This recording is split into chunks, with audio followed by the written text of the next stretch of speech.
خواتین حضرات، یہی معاملہ اگر غور فرمائیے تو بہادر شاہ ظفر نے بھی کیا، لیکن اس معاملے کی تفصیل کے جانے کی بجائے میں ایک حدیث آپ کے سامنے رکھوں اور پھر سوال و جواب کا سلسلہ شروع کیجئے کہ خدا تعالیٰ فرماتے ہیں، دیکھیے اس وقت آپ کی تکمیل جو ہے، آپ کے کردار کی جو تکمیل ہے، آپ کی شخصیت کی جو تکمیل ہے، اور وہ شخص کی کردار کی تکمیل اور شخصیت جو ہے جو کہ مسلمان نہیں ہے، ان دونوں شخصیات کے اندر صرف ایک چیز کا فرق ہے، صرف ایک چیز کا، اور یہ اللہ کے رسول نے کہا، یہ حضرت علی کرم اللہ وجہہ کہتے ہیں کہ وہ وقت، اور یہ حدیث جو ہے یہ قبولیت کے لیے ہے، نماز کی قبولیت کے لیے، کس کی نماز قبول ہوگی؟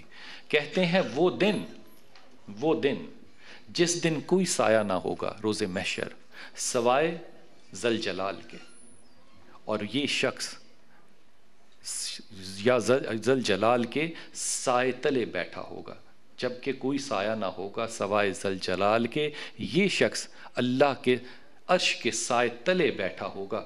کون شخص ہوگا؟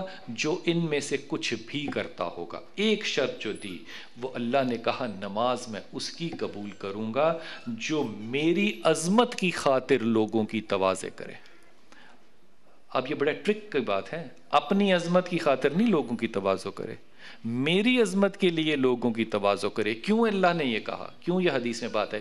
کیونکہ حدیث قدسی یہ کہتی ہے کہ اللہ تعالیٰ کہتے ہیں کہ مجھے اپنی عبادت کے بعد جو سب سے زیادہ اچھی چیز کسی مومن کی لگتی ہے وہ اس کا حسن اخلاق ہے، اور حسن اخلاق میں مجھے جو سب سے زیادہ اچھی چیز لگتی ہے وہ ہے لوگوں کو کھانا کھلانا۔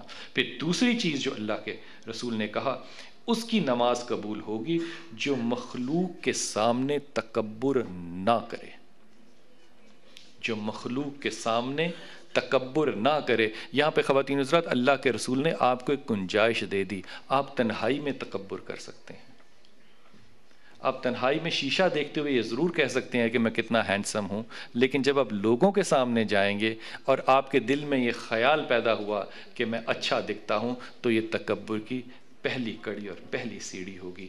کہا وہ شخص بھی اسی سائے میں ہوگا جو دن بھر میرا ذکر کرتا ہے، جو دن بھر میرا ذکر کرتا ہے۔ وہ شخص بھی اس سائے تلے ہوگا جو خطا تو کرتا ہے، جو خطا تو کرتا ہے لیکن اپنی خطا پہ اصرار نہیں کرتا، جسٹیفائی نہیں کرتا، جسٹیفیکیشن نہیں دیتا کہ میرا یہ عمل جو ہے یہ ناقص نہیں ہے، ناقص عمل کرتا ہے، توبہ کرتا ہے اور وہاں سے واپس پلٹ جاتا ہے۔ پھر کہا کہ وہ شخص بھی اس سائے کے نیچے ہوگا جو آنے والے مسافروں کے لیے سہولت، آسانی اور جگہ پیدا کرے۔ پھر کہا کہ وہ شخص بھی یہاں پر اس سائے تلے ہوگا جو چھوٹوں کے اوپر رحم کرے اور بڑوں کی عزت کرے۔ خواتین حضرات، یہ 6 کے 6 پہلو جو ہیں جو نماز کی قبولیت کے لیے اللہ کے رسول نے بتایا، ان کا عبادات سے کوئی تعلق نہیں ہے، ان کا صرف اخلاقیات سے تعلق ہے، ان کا عبادات سے کوئی تعلق نہیں ہے۔ چھوٹوں پہ رحم کرنا، بڑوں کا ادب کرنا، قطعی طور پہ آپ کو کسی بات، یہ ایک یونیورسل لا بن جاتا ہے۔ لیکن کتنی عجیب بات ہے کہ مسلمان اللہ کے فضل اور کرم سے اس لیے بھی جدا ہو گئے کہ ہم وہ قوانین بھی اپنے اندر پیدا نہ کر پائے جس بھی تکنیکی وجہ سے، جو کہ ہم سے جدا ہوئے لوگ، یعنی کہ وہ لوگ جو کہ اسلام سے دور ہو گئے، جو مسلمان نہ ہوئے، انہوں نے بھی اگر اڈاپٹ کر لیے تو اللہ نے ان پہ بھی رحمتیں کرنی شروع کر دیں۔ سو اللہ تعالیٰ کا جو فضل ہے وہ صرف ان لوگوں کے لیے ہرگز نہیں رکھا ہوا جو کہ لا الہ الا اللہ پڑھتے ہیں، وہ ان تمام لوگوں کے لیے رکھا ہوا ہے جو اللہ تعالیٰ کی اس بنائی ہوئی دنیا میں موجود ہیں۔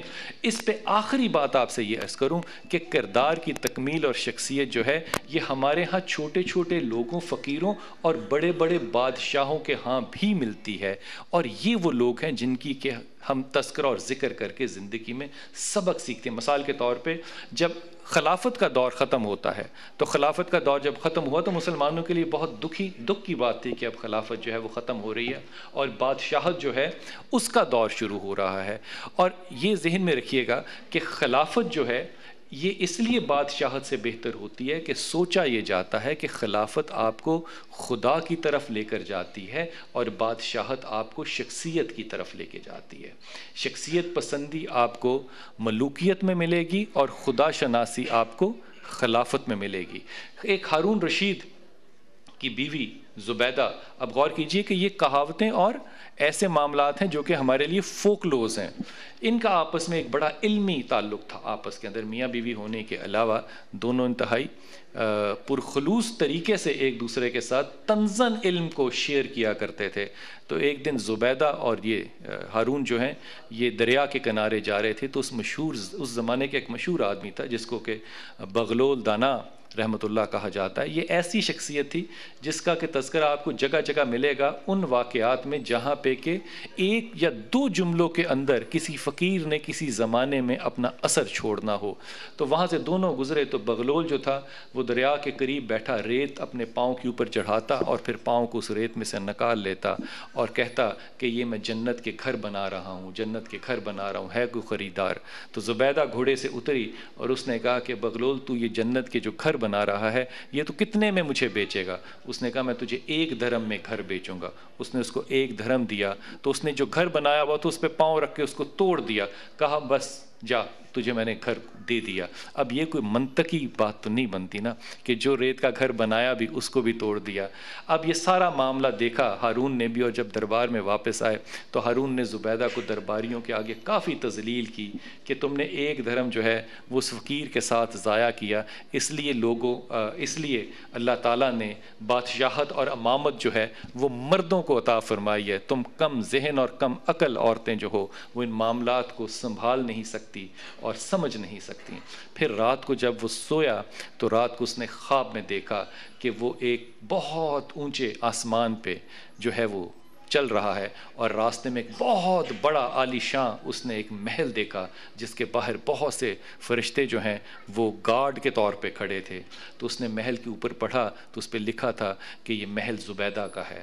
تو اس کے اندر گھسنے لگا تو فرشتے نے اس کو روکا اور اس نے کہا یہ زبیدہ کا محل اور اس کی اجازت کے بغیر اس میں کوئی نہیں جا سکتا. اس نے کہا میں زبیدہ کا شوہر ہوں. اس نے کہا شوہر ہو گئے تم وہ دنیا کی بات ہے، یہ زبیدہ یہاں کی ملکہ ہے اور تم اس کی اجازت کے بغیر اس کے محل میں نہیں جا سکتے.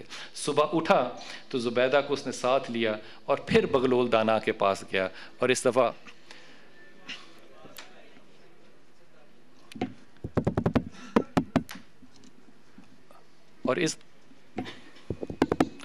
دفعہ زبیدہ سے کہنے لگا کہ تم بھی میری بغلول سے سفارش کرنا کہ وہ مجھے بھی 1 درہم کے اندر اپنا جو گھر بنا رہا تھا جنت میں وہ مجھے بھی دیتے. بادشاہ سلامت تھا، چلاکی تو اس نے کی. وہ بھی گیا وہاں پہ، بغلول اسی طرح گھر بنا رہا تھا اپنا، اور اس نے گھر کو دیکھا اور اس نے بھی بڑے کیجولی طریقے سے بغلول کو کہا کہ بغلول یہ جو تو گھر بنا رہا ہے کتنے کا دے گا مجھے؟ کہتا ہے آدھی سلطنت کا. کہتے ہیں کل تو نے 1 درہم کا دیا تھا میری بیوی کو. کہتا ہے اب پوری سلطنت کا دوں گا. اب آرگومنٹ تھا نا اس کا. وہ گھوڑے سے نیچے اترا بغلول کے، اس نے پاؤں پکڑے دبایا. اس نے کہا دیکھو بات سنو، کل تو نے میری بیوی کو 1 درہم کا دیا تھا، آج تو یہ میرے ساتھ زیادتی کر رہا ہے. آج تو مجھ سے ڈبل پیسے لے لے، یہ مجھے دے دے، 1 گھر مجھے بھی دے دے. بغلول کا جواب بڑا خوبصورت تھا. کہتا ہے دیکھو بادشاہ سلامت، تم مجھ سے سودا کرنے آئے ہو دیکھنے کے بعد. زبیدہ نے مجھ سے سودا کیا تھا بغیر دیکھے ہوئے، اس لیے تجھے میں سلطنت کے عوض گھر دوں گا، اس کو میں 1 درہم کا دوں گا. خواتین و حضرات، یہ جتنی دانش اور شخصیت کی تکمیلیں ہیں یہ تکمیلیں مسلمانوں کے لیے کوئی عجب نہیں ہیں.